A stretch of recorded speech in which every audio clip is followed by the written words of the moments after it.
Hello बच्चों, आज हम पढ़ेंगे चैप्टर 2 जैसा सवाल वैसा जवाब। बादशाह अकबर अपने मंत्री बीरबल को बहुत पसंद करता था। बीरबल की बुद्धि के आगे बड़े बड़ों की भी कुछ नहीं चल पाती थी। इसी कारण कुछ दरबारी बीरबल से जलते थे। वे बीरबल को मुसीबत में फंसाने के तरीके सोचते रहते थे।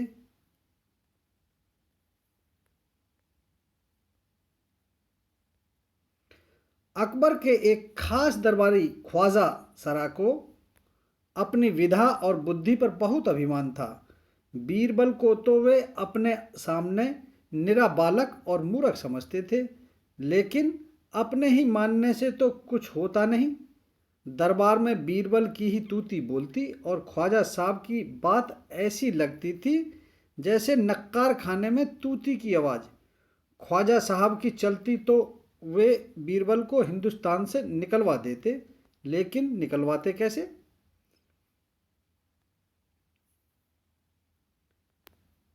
एक दिन ख्वाजा ने बीरबल को मूर्ख साबित करने के लिए बहुत सोच विचार कर कुछ मुश्किल प्रश्न सोच लिए।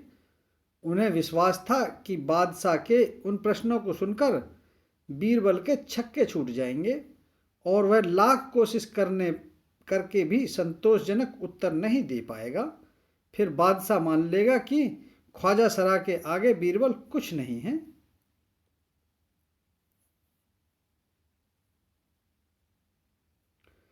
ख्वाजा साहब अचकन पगड़ी पहनकर दाढ़ी सहलाते हुए अकबर के पास पहुंचे और सिर झुकाकर बोले, बीरबल बड़ा बुद्धिमान बनता है। आप भी उसकी लंबी चौड़ी बातों के धोखे में आ जाते हैं। मैं चाहता हूं कि आप मेरे 3 सवालों के जवाब पूछकर उसके दिमाग की गहराई नाप लें। उस नकली अकल बहादुर की कलई खुल जाएगी। ख्वाजा के अनुरोध करने पर अकबर ने बीरबल को बुलाया और उनसे कहा, बीरबल, परम ज्ञानी ख्वाजा साहब तुमसे 3 प्रश्न पूछना चाहते हैं। क्या तुम उनके उत्तर दे सकोगे?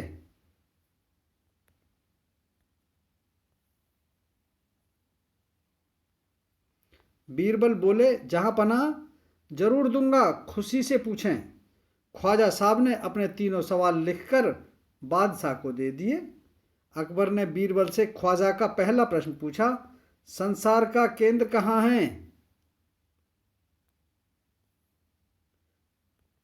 बीरबल ने तुरंत जमीन पर अपनी छड़ी गाड़कर उत्तर दिया, यही स्थान चारों ओर से दुनिया के बीचों बीच पड़ता है। यदि ख्वाजा साहब को विश्वास न हो तो वे फीते से सारी दुनिया को नाप कर दिखा दें कि मेरी बात गलत है। अकबर ने दूसरा प्रश्न किया, आकाश में कितने तारे हैं?